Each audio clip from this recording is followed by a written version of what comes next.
Oke, ini ada beberapa permintaan begitu ya, ada beberapa permintaan untuk saya begitu, untuk menjelaskan tentang bagaimana menentukan media penunjang untuk pembelajaran. Pastinya media-media yang inovatif, yang harapannya bisa menunjang aktivitas belajar untuk peserta didik. Apalagi saat pandemi seperti ini, pasti dibutuhkan kreativitas kita semua untuk bisa memberikan media-media yang bisa menunjang proses belajar peserta didik di rumah, apalagi harus dilakukan secara daring. Nah, ini ada beberapa hal yang harus kita pahami dulu begitu ya, termasuk apa itu media, bagaimana fungsinya, terus apa saja prinsip-prinsip yang harus dipenuhi. Dengan seperti itu nanti kita akan lebih mudah untuk menentukan media apa saja yang dibutuhkan. Jadi teman-teman, hari ini saya mencoba untuk menjelaskan tentang hal itu. Nanti teman-teman jika masih ada hal-hal yang kurang jelas begitu, bisa dituliskan di kolom komentar yang ada di channel 3CM Center begitu. Semoga apa yang saya berikan ini memberikan manfaat dan memberikan gambaran, paling tidak menjadi referensi begitu ya bagi teman-teman untuk menentukan media penunjang pembelajaran, sehingga pembelajaran yang kita lakukan menjadi pembelajaran yang lebih efektif. Ya, baik teman-teman, kita mulai dari definisi dulu ya, mulai dari definisi dulu tentang apa itu media. Nah, dengan definisi itu nanti akan memudahkan kita ya, akan memudahkan kita untuk memahami dan nanti kita bisa menentukan media yang sesuai. Ya, baik teman-teman. Yang pertama yang perlu kita lakukan adalah kita melihat apa toh sebenarnya media itu, sehingga nanti akan semakin menguatkan konsep kita tentang media. Ini saya coba untuk memberikan beberapa definisi dari beberapa ahli begitu ya. Harapannya ini menjadi sarana teman-teman untuk memahami apa itu media. Ya, oke. Kita akan mulai dari definisi dari media. Ya, baik teman-teman, ini ada dua definisi yang saya ambil begitu ya. Ada dua ahli. Yang pertama ini menyatakan bahwa segala bentuk.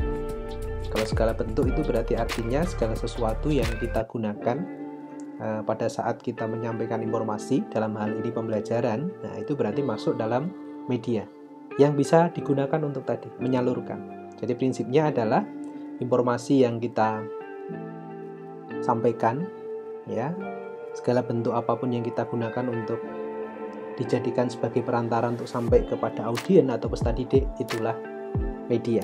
Kemudian ahli yang kedua ya, ini Anderson, mengatakan bahwa perlengkapan atau semua perlengkapan yang digunakan untuk memperjelas pesan. Jadi pesan yang kita gunakan nanti dengan adanya media itu akan semakin jelas dan memungkinkan interaksi antara siswa dengan pesan yang disampaikan itu, sehingga pesannya bisa sampai secara efektif dan bisa diterima apa maksudnya. Ya, dari dua definisi ini sebenarnya kita sudah memiliki gambaran. Jadi bentuknya macam-macam, bentuknya apapun, yang penting memberikan peluang supaya pesan itu bisa lebih jelas dan sampai dan diterima oleh si penerima pesan. Kalau dalam pembelajaran ya, audiennya adalah peserta didik kita begitu, sehingga terjadi interaksi, sehingga proses penyampaian informasi bisa terjadi secara baik. Ya, itulah media teman-teman ya. Kemudian ada beberapa tujuan ya, ada beberapa tujuan media digunakan khususnya dalam aktivitas pembelajaran kita. Ya, yang pertama ya, media itu akan membuat sesuatu yang abstrak ya, sesuatu yang abstrak menjadi konkret atau paling tidak bisa dibayangkan gitu. Jadi artinya dengan media yang kita gunakan itu kita bisa membayangkan atau bahkan melihat, sehingga kita bisa mendeskripsikan, oh seperti ini tuh. Kalau ini menjadi lebih konkret, sehingga akhirnya akan memperjelas penyajian pesan agar yang sifatnya verbal, yang hanya disampaikan kata-kata begitu, menjadi lebih mudah untuk diterima. Contohnya misalkan pada saat ini kita sedang berhadapan pada satu virus yang namanya corona begitu ya, atau COVID-19. Karena dia virus begitu ya, karena barang ini adalah virus, maka itu sesuatu yang sangat kecil yang kita tidak bisa melihat dengan kasat mata gitu ya, melihat langsung. Butuh alat. Nah, ini ada media yang memungkinkan untuk bisa kita menunjukkan seperti gambar yang di atas ini ya, sehingga memudahkan kita untuk bisa membayangkan, oh ternyata bentuknya seperti itu. Karena dia virus, maka dia juga akan memiliki beberapa komponen seperti ini ya. Di mana letak DNA-nya, kepalanya ada di mana. Oh ternyata bentuknya seperti ini toh virus begitu. Sehingga dengan media ini ya, media gambar dan juga tag yang ada di sana dengan visualisasi warna yang bermacam-macam, ini akan menjadi jelas virus yang tadi tidak kelihatan, sehingga lebih mudah untuk kita lihat dan kita pelajari bagian-bagiannya. Jadi ini tujuan dari penggunaan media. Dua diantaranya mengkonkretkan dan juga memperjelas. Yang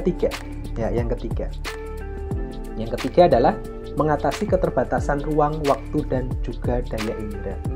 Nah, seperti yang saat ini kita sedang hadapi bersama begitu ya, selama pandemi COVID-19 ini, pembelajaran dilakukan dengan daring. Kita tidak bisa ketemu lagi bersama-sama.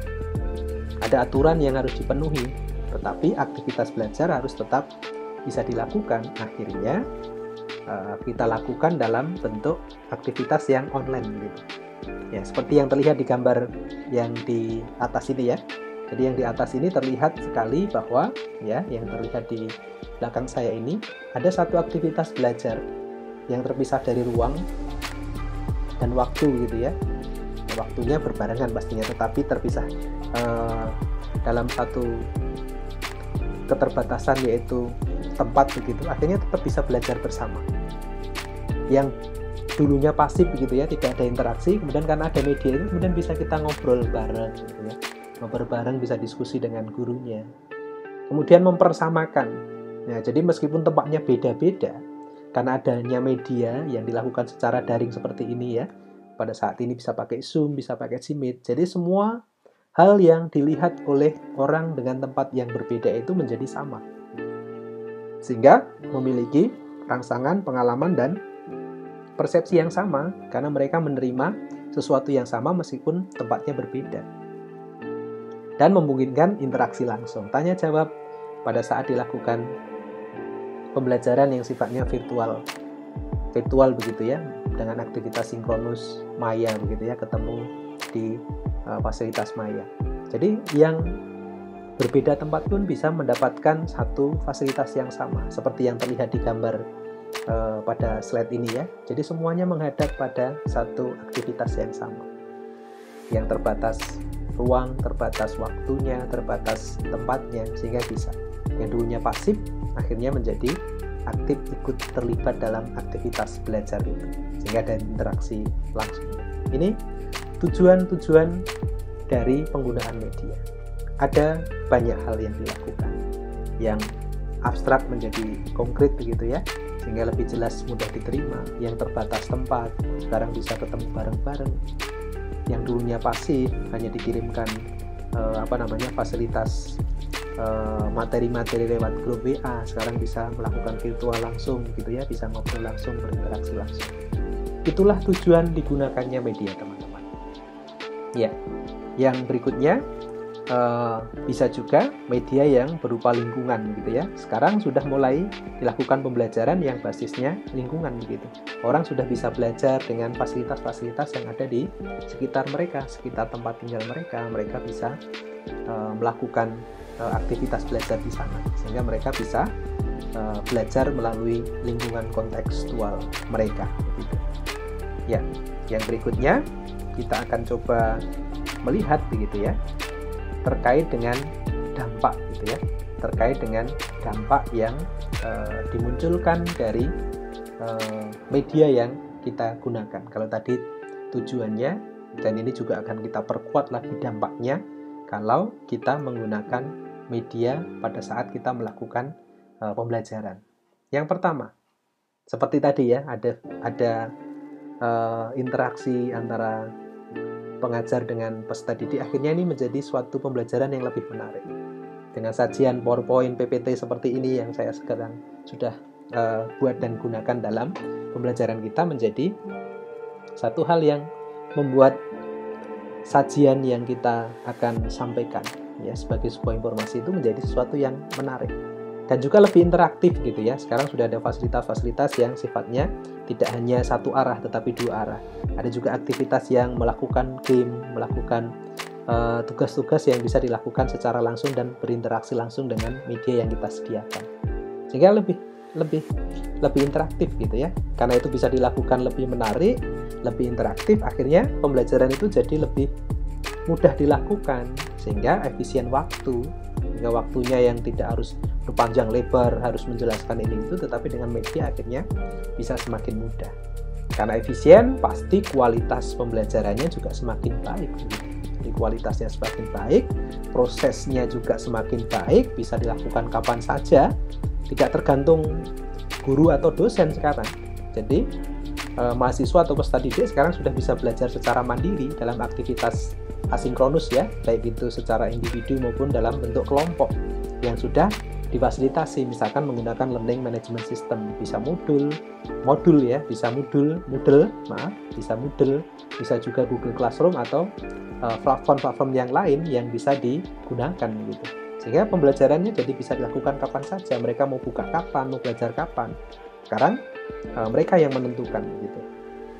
Yang dulu perannya pasif ya, pasif itu sekarang menjadi aktif. Ya, peran yang berubah ke arah yang positif dan juga produktif karena media-media yang digunakan semakin mudah untuk melakukan praktikum meskipun daring, ada petunjuk, ada sesuatu yang bisa mereka lihat sehingga mereka bisa menerapkan dan melakukan itu di rumah meskipun tidak harus ketemu langsung dengan gurunya.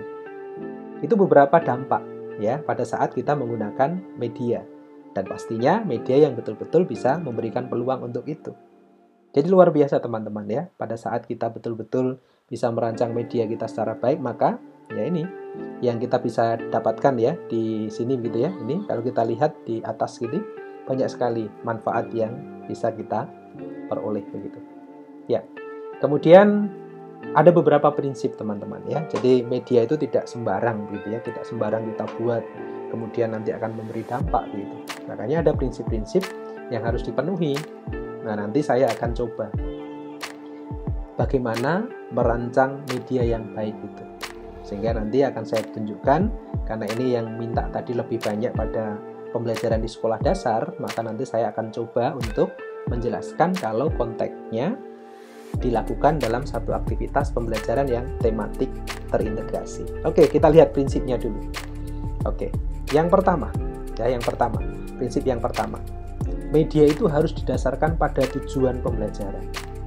Makanya, pada saat teman-teman mau mengajar, tujuan pembelajaran itu betul-betul harus dirumuskan secara benar. Maka perlu dilakukan pemetaan kompetensi, karena sekarang kan basisnya kompetensi begitu ya. Petakan betul kompetensi yang diharapkan itu apa. Setelah kompetensinya dipetakan, kemudian baru dicek indikator ketercapaiannya, supaya nanti jelas kompetensi ini tercapai atau enggak. Nah, harus dirumuskan dengan indikator, dengan kata kerja operasional yang sesuai begitu. Ya, kalau untuk kognitif kita bisa menggunakan tingkatan-tingkatan yang ada di Bloom taksonomi ya, atau taksonomi Bloom gitu ya. Sehingga dari situ nanti kita bisa merumuskan tujuannya secara baik. Tujuan harus dirumuskan dengan benar. Nah, saran saya memang harus menggunakan komponen yang A, B, C, dan D itu ya. D-nya jelas siapa. Kemudian behavior itu mewakili untuk kompetensinya apa. Kemudian kondisinya seperti apa. Kondisi pada saat mereka mau diukur kemampuannya, atau kondisi pada saat mereka sampai mencapai kompetensi itu sehingga indikatornya nampak gitu ya. Dan juga ada degree-nya, derajat keberhasilannya. Jadi yang pertama, prinsipnya adalah tujuan. Yang kedua, nah, media itu kan sarana. Ya, sarana untuk menyampaikan ya, dalam hal ini materi begitu ya, menyampaikan materi yang digunakan untuk mencapai kompetensi itu biar sampai kepada peserta didik. Sehingga media yang kita kembangkan itu ya harus sesuai dengan tujuannya, dalam rangka untuk mencapaikan informasi yang isinya materi tadi, sehingga betul-betul sesuai. Sehingga karena materinya sesuai, apa yang dibutuhkan cocok, sehingga kompetensinya bisa tercapai gitu. Yang ketiga, jangan lupa siapa yang kita ngajar. Makanya tadi di bagian tujuan gitu ya, di bagian tujuan tadi ada satu yang namanya audien. Nah, di bagian awal tadi ada audien. Siapa audien? Kalau untuk anak-anak SD ya harus disesuaikan dengan karakteristik anak SD, yang mereka harus banyak lebih mengungkapkan pada hal-hal yang konkret gitu. Jadi media-media yang kita buat harus sesuatu yang kontekstual, mereka bisa memahami itu di level perkembangan kognitifnya mereka begitu. Kemudian yang ketiga, harus kita sebagai seorang guru atau pengajar ya harus disesuaikan dengan kemampuan kita. Jangan sampai nanti kita membuat sesuatu yang kita sendiri kesulitan, ya, baik dalam penggunaan maupun yang nanti dalam penyusunannya juga ya. Jadi baik pada saat kita menyusun maupun menggunakan. Dan jangan lupa juga di situ juga ada prasarana, pasti sarana dan prasarana ya. Karena ini nanti sangat menentukan. Misalkan kita sudah membuat tuh ya PowerPoint yang luar biasa akan disajikan menggunakan LCD gitu ya, ternyata listriknya tidak kuat gitu. Dan ini pasti akan menjadi kendala. Apa yang bagus itu menjadi sesuatu yang jadi tidak efektif karena tidak bisa digunakan karena sarana dan prasarananya tidak mendukung begitu.